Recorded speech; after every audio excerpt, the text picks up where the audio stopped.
Polisa ndicela ukuzazisa bethuna. Awu. Yaqala ukunyathela phakathi kwebandla leBhethesda.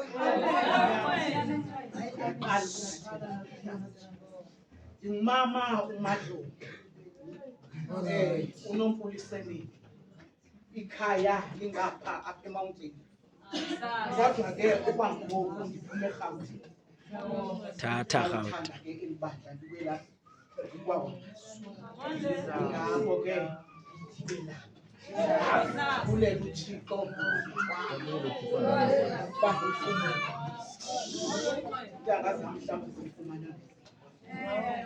Yonke ndizokwenza into encinci nje.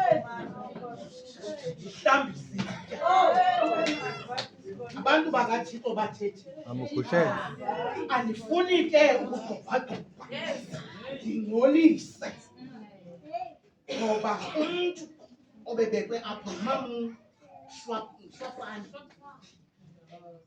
ngoku ume umama zize ningayiphazami ukuba ndithethe into ezingezizwe yamamsha hayi bo mamu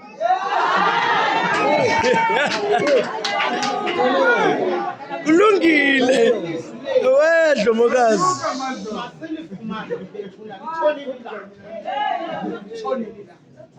Masilifumane ilizwi lethu kwincwadi kaLuka isahluko 23 verse 46. Kuthiwa apha wadanduluka ngelizwi elikhulu uYesu wathi, bawo yawunikela ezandleni zakho umoya wakho. Uthe ukuba ethile waphuma umphefumlo.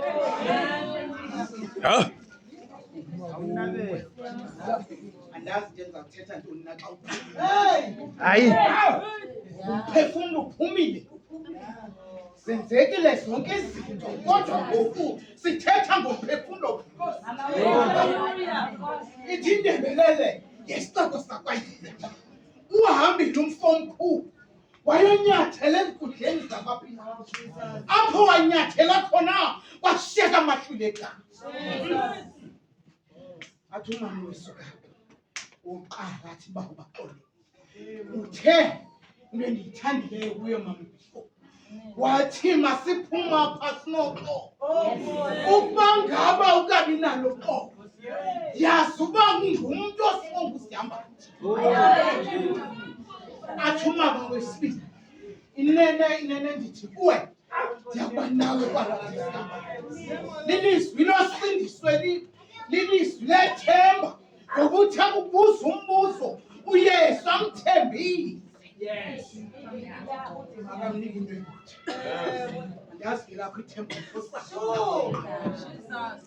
elesithathu lithi mfazi nakomnyama. Ndithanda ke ivelu yomfazi. Hey. Baba kodwa bafike. Hey, aliyaphakama elidala. Ungabi ivelu kanti yokuba sikhonze ngesibhamu. Ingabi ivelu kanti yokuba sirenje. Hallelujah. Athi ilizwi lesine elilamasabathathu. Apha ke ngokuThixo uYesu uyakhwaza. Ufuna uncedo kuThixo. Okanye ufuna umuntu ongathi gqi akwazi ukumnceda. Kodwa ngokwakhaza uyazi uba ithemba lakhe likhona elotata. Yes. Elesihlanu lithi ndingqi. Andazi ke mna ndingumntu ukubandle kule ndawo. Yintoni nendiyinxanelweyo phakathi kwesithi? Ndinqanqanela ukucinga idabanye oomama. Ndinqanqanela ukuthetha kakubi ngabanye oomama. Elesithandathu lithi kugqitywe. Elokugqitywa ke lona linzima bafana. Ngokuthi umntu sekuhagile banusho. Kanti ugqiba ngawe. Kanti ungexesha abonisa uba nanku lo mntu endithetha ngawe.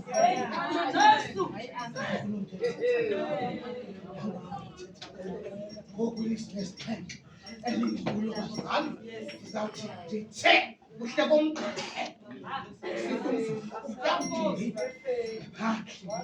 Uthi ke ngoku kweli lixa bese kulicala esithandathu Yes. apho izinto zenzekileyo apho kwathinta kwabamnyama emini apho kwathinta ilanga labamnyama wathi bawo ndiwunikele ezandleni zakho umoya wakho Yanikelwa.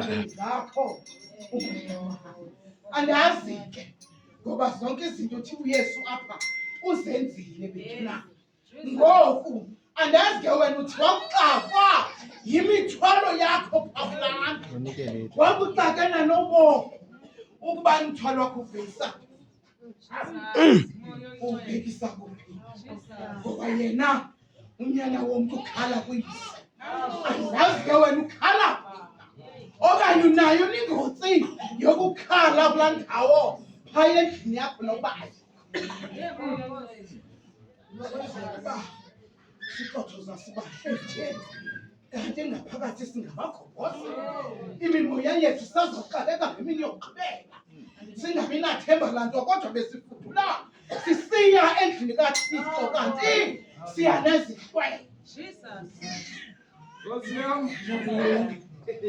kufuneka ulunge xa uzawunikela ngomoya wakho kufuneka ulunge bomama bamama uThixo uzenzile zonke izinto wathi ungayidlavula inyama kodwa umoya wona angeke ufumane ngoba ke uYesu apho ufike apha adinga khona ngoba inyama yakhe ibiseyiphelile ibiseyidlakaziwe ibisenziwe yonke into umntu ayithandayo kodwa lo mntu ukhumbula uba kanasono sinya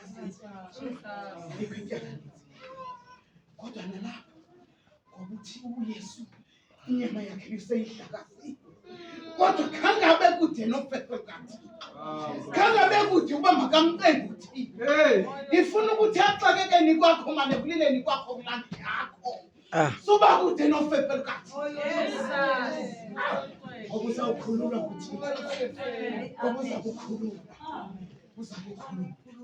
sibahle nje silindele ukukhululwa ngeemini zethu zokugqibela singathi ukuthi Thixo asimboni singatsho xa bengenamakholwa esithi ezawuthandaza sithi ayangcono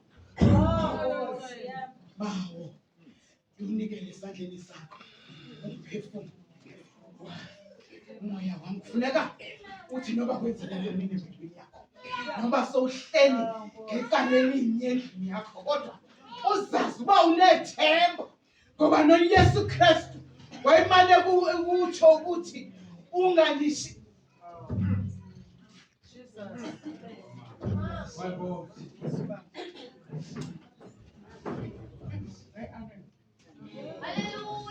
wayemane kutsho sithi ungoyiki imphefumlo wami yondikhapha inkosi yami izakusitsho isithi izemva ngenxa uba wayenalo elo themba ngenxa yonto wakwazi ukuwakhazela amazwi athi bawo ndiwunikela ezandleni zakho umoya yewethu ngakuphume kule pasi kutshintshile yewethu ngakuphume kule pasi kutshintsha ukunyathela yewethu ngawuphume kule pasi kutshintsha ukuthetha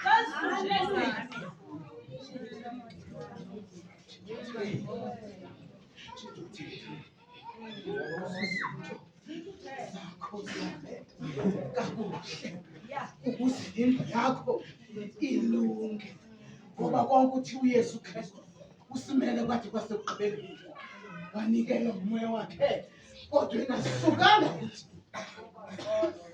ufuna ukuthi ke xa ndizawusuka kule ndawo ndifuna ukuthi ekuxakeni kwakho ekuleleni kwakho iba nayo ingozi apho ulilela khona apho izinto zakho zizawuphendulwa khona uthi noba sowugquba ethuthwini ungenamntu okuncedayo kodwa uthi uba umhlawuleli wam uhleki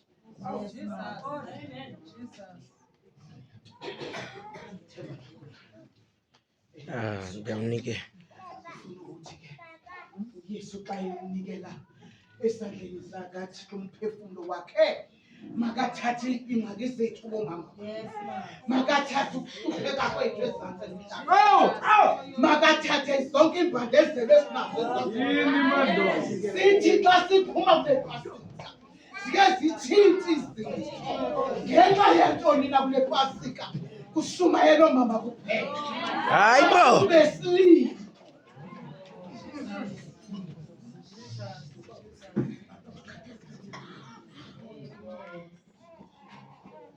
Bamnikayo uThixo.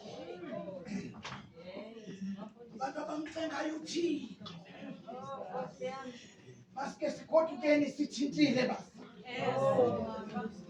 Sikwazi ukuthetheleleka phambi kobusokathi. Ngenxa yantoni nimbo kodwa zithethile kule ndawo. Kungani na ukuba singathini? Kungani na ukuba sithethe inyaniso phambi kwethu?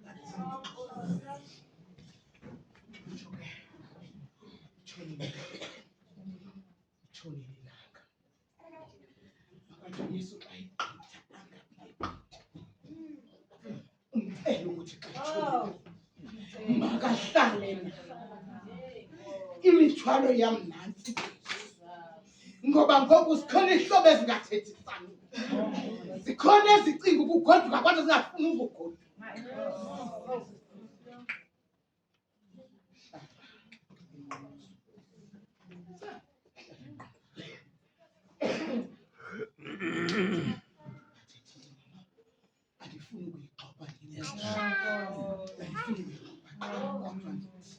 Masike siphume kule ndawo sitshintshile, sibhaliwe njengoba umntu okholwayo soloko ethathwa njengomntu ozizinto zonke.